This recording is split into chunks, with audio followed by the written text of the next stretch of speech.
So, Kevin, let's turn here to the basic assumptions that fuel all these policymaking about housing and everything. It all has to do with this assumption that we're going to need about 130,000 new housing units for the next 20 years. And, you know, we have all these neighborhoods in San Diego that don't like the idea of developers of density. Right. You know the height limit discussions, and you put out a statement supporting the height limit when nobody even asked you. But my point is, but you have uptown areas of uptown and midtown area where they're actually trying to downzone and lower density. We had that discussion today at the council. That's where David and I were at. By the way, how'd you like to have Scott Lewis as your constituent? Welcome to my world, by the way. No phone calls or emails saying what you should do here. It's good to see you, Mr. Lewis. Whatever I can do. When are my lines going to get underground? Yeah, exactly. No, 50 years. Not here anymore. Right, that's not happening. Yeah. David and I just left a city council meeting this afternoon where we talked at length about the Uptown Community Plan and the cluster plans that are coming forward. And Scott, that issue, which we dealt with again today, was the interim height limit, which is, do you want to have density? And if you're going to have density, where do you want to have density? And what do we do to plan that? And we voted to make sure that we're going to have it and complete that community plan.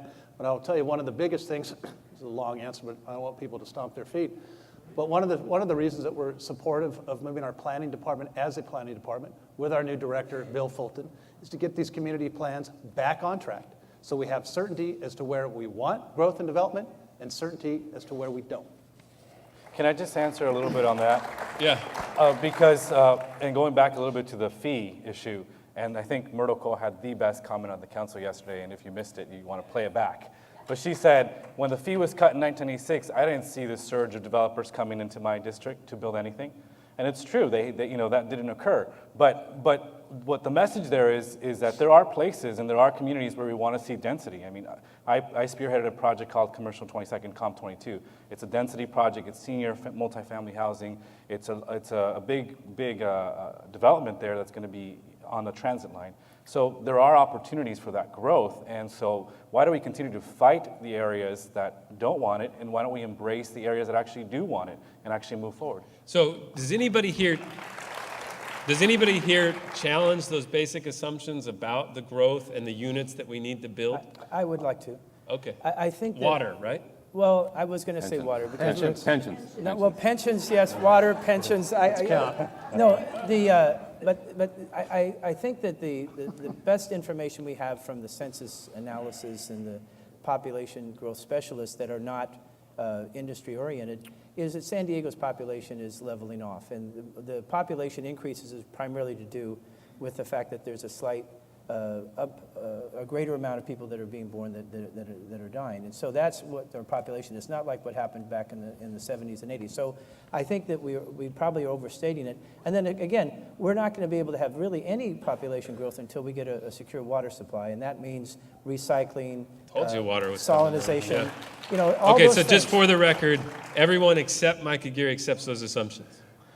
Yeah, no, I mean, look, I do think that there's growth coming, and communities are right to reject an increase in densities until the city and the region get serious about the investment in infrastructure to go with it. And until we have a real conversation about transit, about transient-oriented development. Today we put out a bike plan. The city has a master bike plan, 4% of which has actually been completed in the last 10 years, 4%. Until we have a real conversation about livable, walkable communities, about, and then when you do that, all of a sudden, communities are willing to accept density more. And there's a whole generation out there that doesn't want to live in Scripps Ranch and drive downtown. They want to have a different living experience. And there's communities that want that. And we should plan for that and we should allow for that. And that not only helps us tackle our housing issue, in a lot of ways it helps us tackle our economic issues, it helps us tackle climate change by reducing transportation and other things. And that's the conversation that we ought to be having. What's the city that we want to be 50 years? We can debate how big or small it'll be, and then how do all of those pieces fit together to help us get there? May I just add one thing? The government doesn't really create economic opportunities, and it really doesn't create housing. Markets create opportunities, both in terms of jobs as well as, and we need, and one of the things I want to do if I am mayor is You to got applause from Scott Sherman. I just saw Mike that too. He's going to quote Ayn Rand get a in a picture minute. of that, please, immediately. But one of the things I want to do is bring in economists, housing economists, employment economists, economic development economists, so that we can move off of the political and the lobbying and be much more precise and do things with marginal analysis and the use of economic analysis so that the city is doing what it can to accommodate. But we need to understand that unless the market conditions are right, and we need to know a lot more about those market conditions. Like, for example, why are the prices so high? Why don't we have a market clearing price when we have a huge housing stock and we have under demand, which we never cleared out? And those are the sorts of things that I want to do and study and report, and of course issue my confidential reports first to the Voice of San Diego. Right, of course. If I'm elected. We don't endorse, but that's pretty good.